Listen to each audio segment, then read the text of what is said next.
Leviticus 16-17, the Day of Atonement. The Lord spoke to Moses after the death of the two sons of Aaron, who died when they approached the Lord. The Lord said to Moses, "Tell your brother Aaron that he is not to come whenever he chooses into the most holy place behind the curtain in front of the atonement cover on the ark, or else he will die.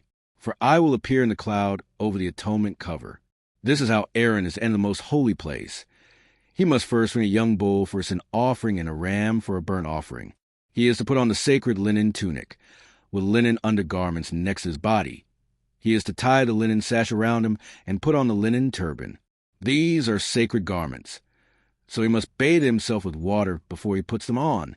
From the Israelite community, he is to take 2 male goats for a sin offering and a ram for a burnt offering.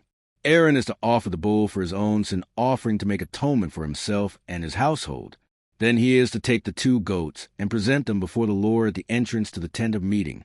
He is to cast lots for the 2 goats, one lot for the Lord and the other for the scapegoat. Aaron shall bring the goat whose lot falls to the Lord and sacrifice it for a sin offering. But the goat chosen by lot as the scapegoat shall be presented alive before the Lord to be used for making atonement by sending it into the wilderness as a scapegoat. Aaron shall bring the bull for his own sin offering to make atonement for himself and his household, and he is to slaughter the bull for his own sin offering. He is to take a censer full of burning coals from the altar before the Lord and 2 handfuls of finely ground fragrant incense, and take them behind the curtain. He is to put the incense on the fire before the Lord, and the smoke of the incense will conceal the atonement cover above the tablets of the covenant law, so that he will not die. He is to take some of the bull's blood, and with his fingers sprinkle it on the front of the atonement cover. Then he shall sprinkle some of it with his fingers 7 times before the atonement cover. He shall then slaughter the goat for the sin offering for the people, and take its blood behind the curtain, and do with it as he did with the bull's blood. He shall sprinkle it on the atonement cover and in front of it.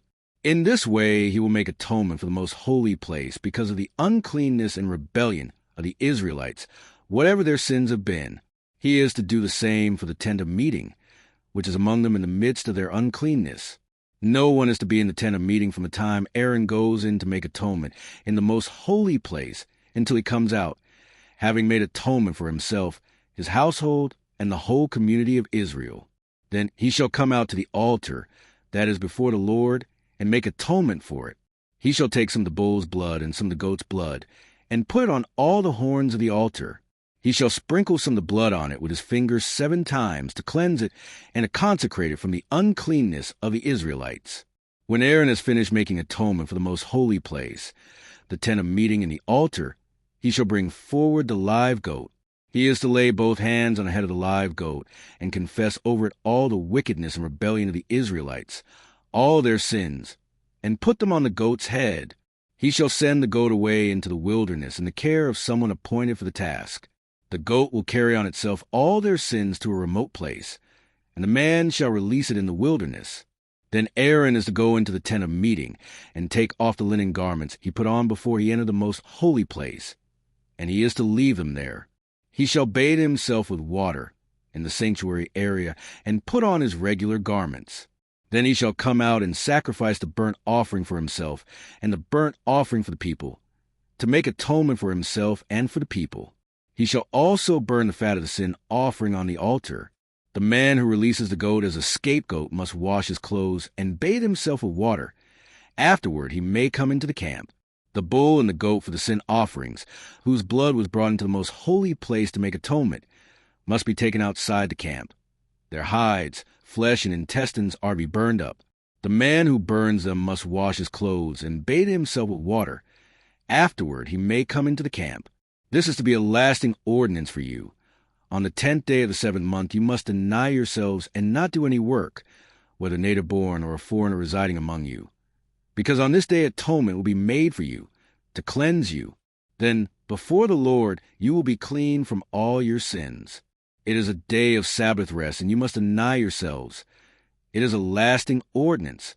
The priest who is anointed and ordained to succeed his father as high priest is to make atonement.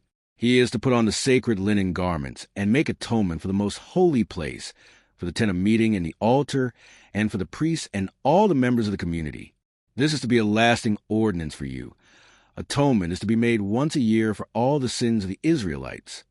And it was done as the Lord commanded Moses. Eating blood forbidden. The Lord said to Moses, "Speak to Aaron and his sons, and all the Israelites, and say to them, This is what the Lord has commanded. Any Israelite who sacrifices an ox, a lamb, or a goat in the camp or outside of it, instead of bringing it to the entrance to the tent of meeting to present it as an offering to the Lord in front of the tabernacle of the Lord, that person shall be considered guilty of bloodshed. They have shed blood, and must be cut off from their people. This is so the Israelites will bring to the Lord the sacrifices they are now making in the open fields. They must bring them to the priest, that is, to the Lord, at the entrance to the tent of meeting, and sacrifice them as fellowship offerings. The priest is to splash the blood against the altar of the Lord at the entrance to the tent of meeting, and burn the fat as an aroma pleasing to the Lord. They must no longer offer any of their sacrifices to the goat idols to whom they prostitute themselves. This is to be a lasting ordinance for them and for the generations to come. Say to them, Any Israelite or any foreigner residing among them who offers a burnt offering or sacrifice, and does not bring to the entrance to the tent of meeting to sacrifice it to the Lord, must be cut off from the people of Israel. I will set my face against any Israelite or any foreigner residing among them who eats blood, and I will cut them off from the people. For the life of a creature is in the blood, and I have given it to you to make atonement for yourselves on the altar. It is the blood that makes atonement for one's life. Therefore I say to the Israelites, None of you may eat blood, nor may any foreigner residing among you eat blood. Any Israelite or any foreigner residing among you who hunts any animal or bird that may be eaten must drain out the blood and cover with earth, because the life of every creature is its blood. That is why I have said to the Israelites, You must not eat the blood of any creature, because the life of every creature is its blood. Anyone who eats it must be cut off. Anyone, whether native-born or foreigner, who eats anything found dead or torn by wild animals must wash their clothes and bathe with water, and they will be ceremonially unclean till evening. Then they will be clean. But if they do not wash their clothes and bathe themselves, they will be held responsible.